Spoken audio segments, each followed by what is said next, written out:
Salut, c'est Yann. Alors ça fait un bail que j'ai pas publié sur le blog Digital Nomad ni fait de vidéo, tout simplement parce que généralement je me mets dessus quand je suis en voyage, et là j'étais sédentaire pendant plusieurs années depuis 2013. Mon dernier voyage c'était en Hongrie en fait, pour le séminaire de Jean Rivière de Web Marketing Junkie, et donc là je m'apprête à partir en voyage prochainement. Dans 4 jours, c'est le grand départ pour l'Asie du Sud-Est, et c'est ce que je vais vous raconter dans cette vidéo.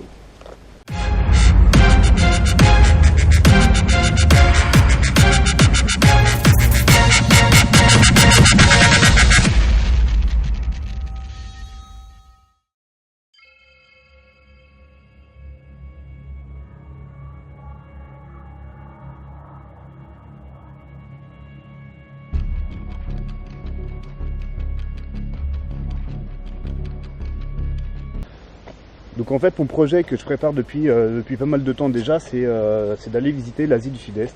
Alors il y a pas mal de raisons à ça. En fait, il y a plusieurs pays qui m'attirent en particulier, qui sont vraiment bien pour les entrepreneurs nomades.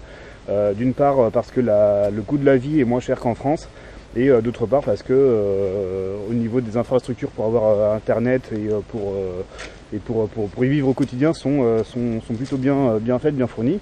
Je pense en particulier à la Thaïlande, où il y a déjà pas mal d'entrepreneurs français qui vivent là-bas et qui travaillent là-bas, en particulier à Bangkok, aussi à Chiang Mai. Donc je pars le samedi 9 avril pour arriver le dimanche à Bangkok. Je vais y rester à peu près 3 à 4 semaines jusqu'au 5 mai.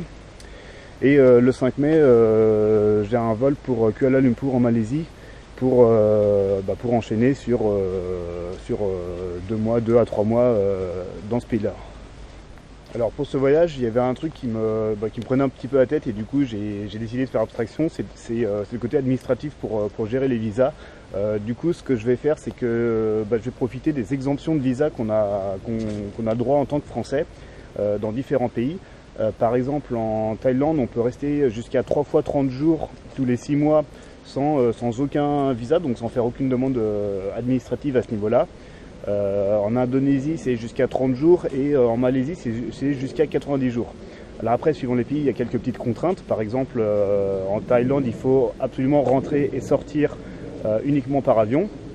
En Malaisie, c'est un petit peu moins contraignant, mais dans tous les cas, ça nous permet quand même d'avoir pas mal de liberté à ce niveau-là, si on veut voyager sans visa. Donc du coup, là, je vais rester à peu près 3 bonnes semaines sur Bangkok en Thaïlande, avant de partir jusqu'à 90 jours en Malaisie. Donc pour la Malaisie, c'est pas encore, la durée n'est pas encore prévue. Je verrai ça dans quelques semaines pour voir. Je pense y rester à peu près 2 mois. Puis après, je pense revenir à nouveau en Thaïlande. Alors probablement pas à Bangkok, pourquoi pas visiter autre chose, pourquoi pas Chiang Mai dans le nord, ou peut-être dans les îles plus au sud de la Thaïlande.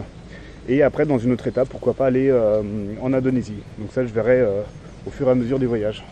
Je compte vivre uniquement de mes activités sur internet quand je serai là-bas. Donc mes activités, c'est principalement la création de cours de mix pour apprendre à devenir DJ, que je vends avec un blog pour me faire connaître dans cette activité.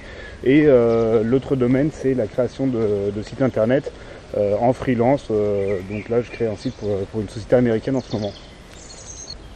J'essaie de vous faire des petites vidéos comme ça assez régulièrement, 1 à 2, voire 3 par semaine, donc ça prend un peu de temps quand même, mais ce serait sympa pour que je puisse vous partager aussi bien mes voyages, mon quotidien d'entrepreneur nomade, vous montrer un petit peu, j'essaie de faire des belles images aussi. Également, pourquoi pas donner des conseils, des astuces, parler pas mal de tout ce qui est web marketing, entrepreneuriat, des astuces pour le voyage en termes d'organisation. Et puis on va parler aussi un peu de développement personnel, de life hacking, toutes ces grandes thématiques qui tournent autour du mode de vie de digital nomade. Voilà, j'espère que vous avez aimé cette vidéo. Je vais en faire d'autres prochainement, donc je vous invite à vous abonner à la chaîne YouTube, à liker et à la partager, et je vous retrouve très bientôt dans une autre vidéo. À bientôt, ciao ciao.